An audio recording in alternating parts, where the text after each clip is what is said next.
Hello everyone. इस video में हम देखेंगे आरआरबी के जो टीचिंग एग्ज़ाम्स होने वाले हैं 10 से लेके 12 सितंबर तक, उसमें टीजीटी पीजीटी के जो सिलेबस में फर्स्ट यूनिट है उसका हम क्विक रिवीजन करेंगे। ठीक है, क्यों फर्स्ट यूनिट ही? क्योंकि उसमें Indian schools of philosophy, western thinkers, western philosophy, Indian thinkers, उन सब की बात की है जो सीटेट या किसी और टीचिंग एग्ज़ाम में नहीं आते, वो यूजीसी नेट के सिलेबस में है, एजुकेशन के सिलेबस में। तो हम उसका क्विक रिवीजन करेंगे ताकि आपको आगे एग्ज़ाम में हेल्पफुल हो। ठीक है, तो चलिए शुरू करते हैं। इंडियन स्कूल्स ऑफ फिलोसॉफी, तो उसमें दो पार्ट पढ़ते हैं। सबसे पहले there are 6 orthodox schools of Indian philosophy. दो होते हैं, ऑर्थोडॉक्स और अनऑर्थोडॉक्स, या तो उसे हिट्रोडॉक्स कहा जाता है। तो ऑर्थोडॉक्स में ये 6 फिलोसॉफी आती है। न्याय, जो लॉजिक एंड एपिस्टोमोलॉजी है, इसके वर्ड याद रखिएगा, इसके ऊपर से क्वेश्चन बन सकता है। फिर वशिष्ठ का एटोमाइज्म एंड कैटेगराइजेशन ऑफ रियलिटी, इसके बारे में हम डिटेल से भी आगे पढ़ेंगे। फिर Sankhya, dualistic enumeration principle, Purusha and Prakriti, वो क्या है हम आगे देखेंगे अभी। फिर yoga, discipline and practice for self realisation built on Sankhya. Purva Mimamsa, जो focus on ritual and Vedic injection. And Vedanta, जिसे उत्तर मीमांसा कहा जाता है, philosophical interpretation of Upanishad and focusing on knowledge of Brahman. ब्राह्मण का यहाँ से मतलब है गॉड। दूसरी फिलोसॉफी जो है वो हमारे इंडिया में वो हिट्रोडॉक्स कहा जाता है, जिन्हें नास्तिक स्कूल्स कहा जाता है, जो वेदास को फॉलो नहीं करते, does not accept authority of the Vedas. तो उसमें बुद्धिज़्म, जैनिज़्म और चरवाकिज़्म आता है, जो मटेरियलिज्म को प्रमोट करते हैं। This focus on empirical knowledge. Empirical knowledge यानी कि जो हमारे आसपास है वही सही है, कोई स्पिरिचुअल पावर नहीं है, इसका मानना यही है। तो नॉन वैदिक ट्रेडिशन और मटेरियलिस्टिक इंटरप्रिटेशन। तो ये दो टाइप है, ऑर्थोडॉक्स और हिट्रोडॉक्स। हिट्रोडॉक्स को अनऑर्थोडॉक्स भी कहा जा सकता है। अब सबके बारे में हम 1 बाय 1 पढ़ते हैं ताकि आपका अच्छे से रिवीजन हो जाए। चलिए, तो सबसे पहले Indian philosophy according to doctor Sarvepalli जो राधाकृष्णन थे, उनके हिसाब से 3 पीरियड में डिवाइड किया जाता है, Vedic period, epic period and Sutra period. तो वैदिक पीरियड 1500 BC से 600 BC, then after that epic period 600 से 200 एंड सूत्रा पीरियड 200 से 500 CE।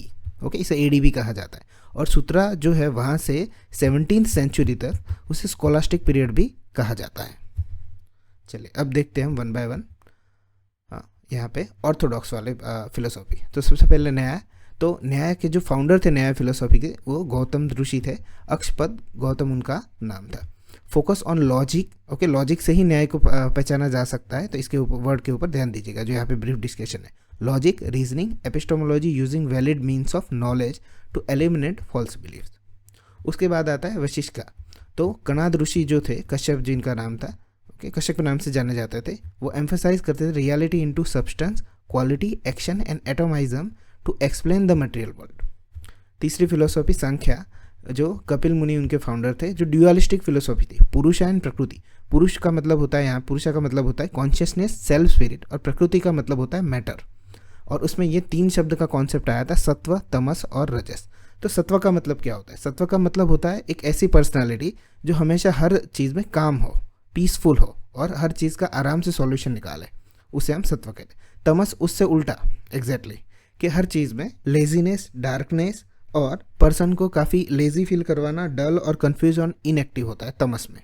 ओके, सत्व में क्या था? वो काम तरीके, एकदम अच्छे तरीके से, वाइज एंड पीसफुल तरीके, उसका मतलब सत्व होता है। फिर तमस का मतलब लेजीनेस तरीका या डल तरीका कह सकते हो। और रजस का मतलब होता है हर एक एक्टिविटी में एक्टिव होना। ओके, पैशनेट डिज़ायर, डिज़ायर के पीछे चेज करना, उसका मतलब रजस होता है। और अगर एंशियस बन जाएगा, डिज़ायर ना मिले तो एंशियस बन जाना, इन तीनों का मतलब ये होता है सत्व, तमस एंड रजस। इसका कॉन्सेप्ट सांख्य फिलोसॉफी में दिया गया है, एन्यूमरेटिंग 25 प्रिंसिपल्स ऑफ क्रिएशन। फिर योगा की बात करते हैं, पतंजलि महर्षि ने दिया हुआ था, focus on discipline, practice of meditation and physical existence to control mind and sense of liberation. वहाँ पे अष्टांग योग की बात की गई थी, 8 फोल्ड पथ, और उन्हें चित्त और चित्तवृत्ति की भी बात की थी। अब 8 फोल्ड को लेकर कन्फ्यूजन में मत रहना, आगे बुद्धिज्म में भी 8 फोल्ड आता है, पर वो अलग है, यहाँ पे योग का है। फिर पूर्व मीमांसा की बात करते हैं, तो वो जैमिनी महर्षि ने दिया था, स्ट्रेसिस इंटरप्रिटेशन ऑफ वैदिक रिचुअल्स, ड्यूटीज, जो धर्म, emphasizing Karma, ritual action for Dzire result. फिर वेदांता, उत्तर मीमांसा, ये काफ़ी बड़ी फिलोसॉफी, इसके ऊपर से एक अलग पेज में यहाँ पे लिखा हुआ है मैंने, जो शंकराचार्य या भद्रयाना ने दिया था। स्टडीड उपनिषद, जो वेदांता है वो उपनिषद को फॉलो करता है, दैट ब्राह्मण इज अल्टीमेट रियलिटी। ब्राह्मण या ब्रह्मांड बोल सकते हो, यहाँ पे उनका मतलब होता है भगवान, god. Aim for self realisation, unity with Brahmand. And तमसोमा ज्योतिर्गमय कॉन्सेप्ट जो दिया था वो वेदांता में दिया था, तमसोमा ज्योतिर्गमय। फिर यहाँ पे ये याद रखना, सत्व तमस और रजस वो सांख्य ने दिया था। अब वेदांता में बहुत सारे हैं जो हम आगे देखेंगे। तो वेदांता में सबसे पहले विशिष्ट अद्वैता, तो वो उन्होंने दिया था, रामानुजम ने दिया था। रामानुजम मैथमेटिक्स वाले नहीं, उसके प्रीवियस वाली बात हो रही है, वहाँ पे रामानुजा ऋषि करके थे, उन्होंने दिया था। अब देखो ये बहुत सारे हैं, अब एक बार देख लो तो अगर याद हो जाए तो ठीक है, क्योंकि यहाँ पे ये पूछा जा सकता है कि विशिष्ट अद्वैता वो किसने दिया हुआ था, फाउंड के प्रोपाउंडर कौन थे उनके, तो रामानुजा ऋषि थे। फिर द्वैता जो ड्यूअलिज्म है वो माधवाचार्य ने दिया हुआ था। अद्वैता नॉन ड्यूअलिज्म जो शंकराचार्य, आदि शंकराचार्य थे, उन्होंने दिया था। और उसी में वो श्लोक आया था, हम जो बोलते हैं ना गुरु ब्रह्मा गुरु विष्णु गुरुदेवो महेश्वर, वो अद्वैता में से आया हुआ है, शंकराचार्य ऋषि ने। फिर शुद्ध Advaita pure non dualism Vallabhacharya ने प्रोपाउंड किया हुआ है। अचिंत्य भेद अभेद वो चैतन्य महाप्रभु ने यहाँ पे प्रोपाउंड किया हुआ है। और यहाँ पे से फिलोसॉफी इस्कॉन टेम्पल जो हमारे देश में है कृष्ण भगवान के, वो यहीं से आया हुआ है। फिर द्वैता अद्वैता ड्यूअलिस्टिक नॉन ड्यूअलिज्म जो निम्बार्का मुनि से आया हुआ है। चलिए आगे देखते हैं। अब हम बात करते हैं हिट्रोडॉक्स फिलोसॉफीज की। हिट्रोडॉक्स यानी कि जो वेदास को नहीं मानते, अनऑर्थोडॉक्स, तो उसमें बुद्धिज्म, जैनिज्म और चरवाकिज्म आता है। तो बुद्धिज्म जो सिद्धार्थ गौतम जो बुद्ध भगवान थे, उन्होंने यहाँ पे फाउंड किया हुआ है। तो focus on 4 noble truths and the 8 fold path attain nirvana. देखो यहाँ पे 8 फोल्ड पाथ है, वो योगा में अलग था और ये वाला अलग है। और जो निर्वाण यानी कि मोक्ष जो मिलता है by overcoming suffering and desire, तो उसकी बात की गई है। फिर जैनिज्म, तो महावीर वर्धमान ने ये यहाँ पे फाउंडर है उनके। Teachers non violence, ahimsa, truth and asceticism as the way of liberate the soul. Soul को जीव कहा जाता था जैनिज्म में, फ्रॉम कहा जाता है फॉर कार्मिक बॉन्डेज। फिर चरवाकिज्म, मटेरियलिज्म कि एकदम ऐसे डिनाई करना वैदिक को प्रॉपरली, तो वो यहीं पे होता है। चरवाका बृहस्पति मुनि थे, इन्होंने ये फाउंड किया था। Materialistic philosophy that denies after life कि स्वर्ग नर्क जैसा कुछ भी नहीं होता, ये चरवाकिज्म में होता है। Karma and Vedas emphasise directly perception and sensory experience as valid knowledge. Okay, तो ये मटेरियलिज्म को प्रमोट करते हैं। तो आगे बुद्धिज्म में हम देखते हैं कि यहाँ पे suffering, cause of suffering, end of suffering and 8 fold path way to end suffering, ये 4 नोबल ट्रूथ्स है। इसे सिर्फ एक बार पढ़ लीजिए, इसके ऊपर से क्वेश्चन निकल जाएगा, सिर्फ पढ़ लोगे, याद नहीं रहेगा तो चलेगा। ओके, ये 4 नोबल ट्रूथ्स है।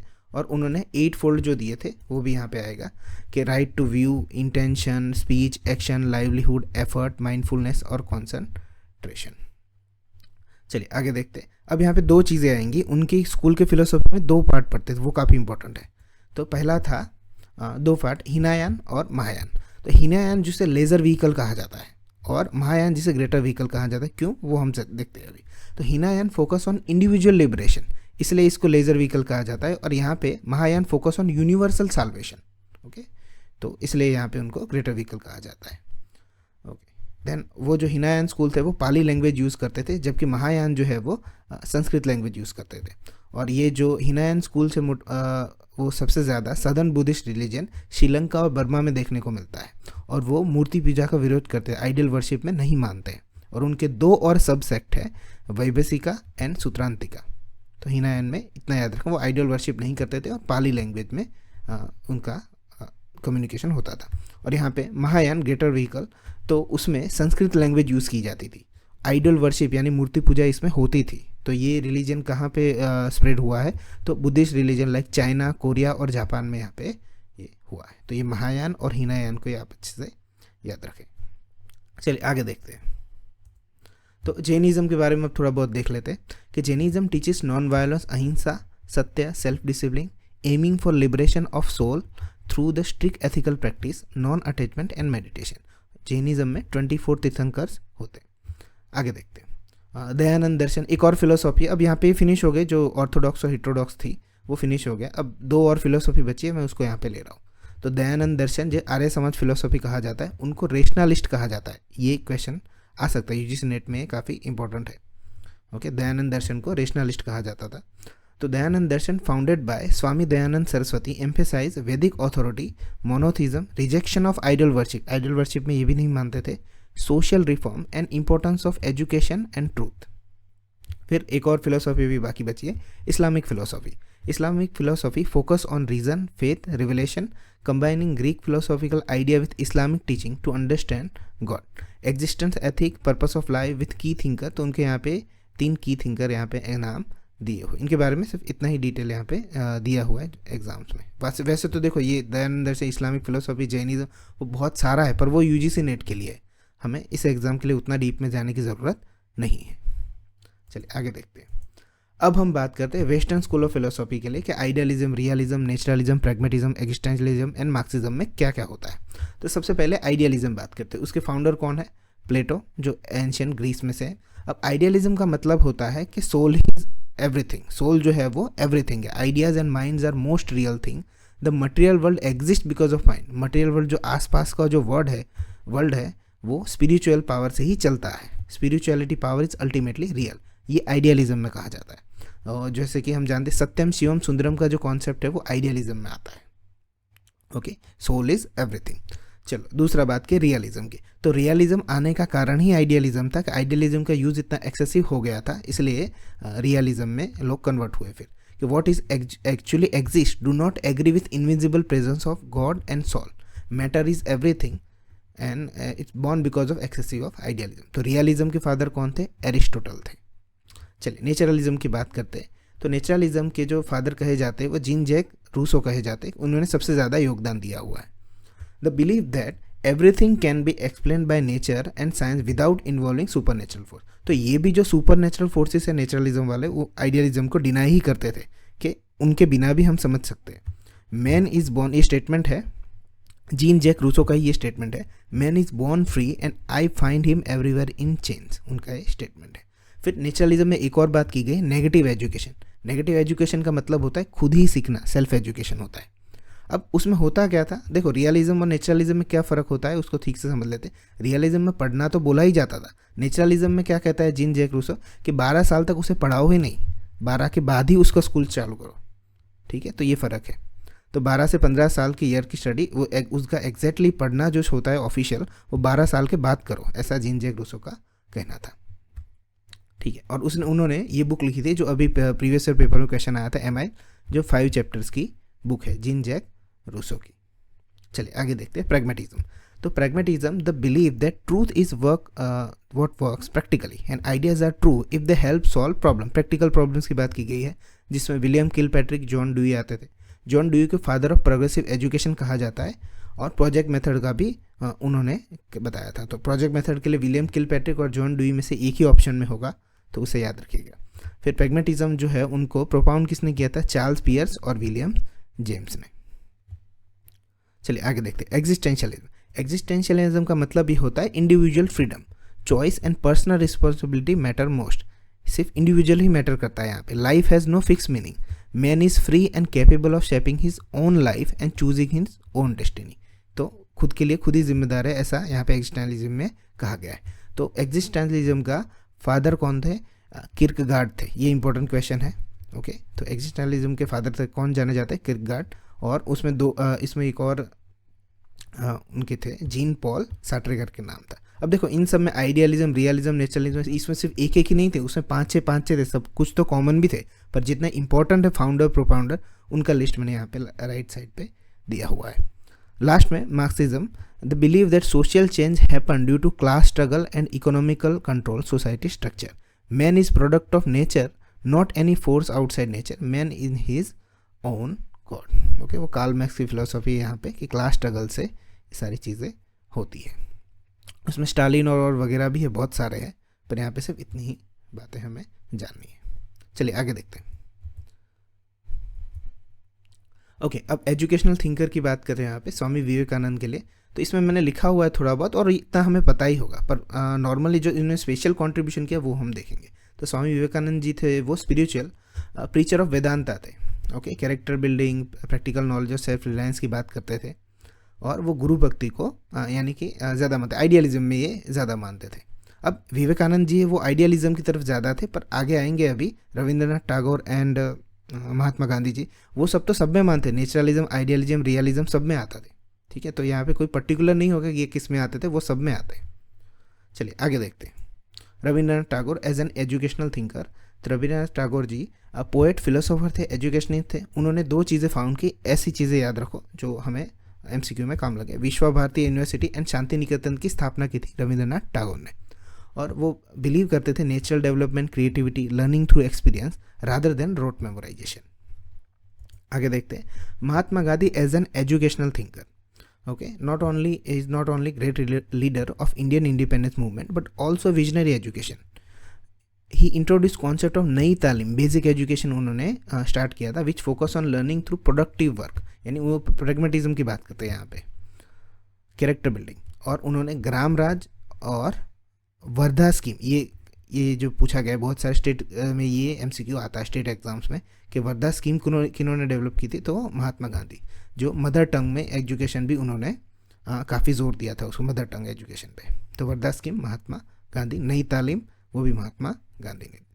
चलो, Sri Aurobindo Ghosh as a educational thinker was a philosopher, yogi, educationist who emphasize integral education. तो इंटीग्रल एजुकेशन की बात किसने की थी? अरबिंदो घोष ने। और aiming the complete development of body, mind and spirit. अब यहाँ पे एक आश्रम है, ये जगह है पौंडीचेरी से 5 माइल दूर है, औरोविलो करके एक सिटी है, जो इनोग्रेट किया था बाय मदर ने। तो मदर करके यानी कि इनकी कंपेनियन थी अरबिंदो घोष की, जिनका नाम था मीरा अल्फासा। ओके, तो ये याद रखिएगा। चलिए आगे देखते हैं। चलो, अब यहाँ पे ये फर्स्ट यूनिट मैंने क्विकली किया है, क्या कि ये क्विक रिवीजन है, आपका टाइम वेस्ट ना हो। अब ये वीडियो भी 1.25 1.5 की स्पीड पे देख लेना, क्योंकि टाइम बहुत कम है, आपका रिवीजन भी और भी बहुत सारी चीज़ें। अब देखो, कमीशन रिपोर्ट जो है वो कौन से ईयर में कौन सा है, ये मैंने पेपर में भी करवाया था, जो मैंने प्रीवियस ईयर का पेपर करवाया, उसका लिंक आपको डिस्क्रिप्शन में मिल जाएगा अगर आपने ना देखा हो तो। चलिए, 1948 और 49 में कौन सा कमीशन आया था? यूनिवर्सिटी एजुकेशन कमीशन, जिसे राधा कृष्णन कमीशन के नाम से जाना जाता है। 1952 to 53 सेकेंडरी एजुकेशन कमीशन, जिसे मुदलियार कमीशन कहा जाता है। 1964 to 66 Kothari commission. 1968-1986 national policy on education. अब यहाँ पे बीच में 1976 में 42 सेकंड अमेंडमेंट एक्ट आया था, जिसमें 1976 में एजुकेशन को कॉन्करेंट लिस्ट में डाला गया था। ये याद रखिएगा, एजुकेशन को कॉन्करेंट लिस्ट में डाला गया था, पहले स्टेट लिस्ट में था। चलिए, 1990 to 92 Acharya Ramamurti committee. 2005 national curriculum framework. 2007 national knowledge commission. 2009 Yashpal committee report. 2009 NCF for teacher education. 2012 justice Verma committee and 2020 national education policy and 2023 national curriculum framework. ठीक है, तो यहाँ पे ये वीडियो फिनिश होता है। मैंने काफ़ी शॉर्ट में ये सारी चीज़ें कवर करी, फर्स्ट यूनिट है, बाकी का आपको किसी न किसी एग्ज़ाम में मिल जाएगा।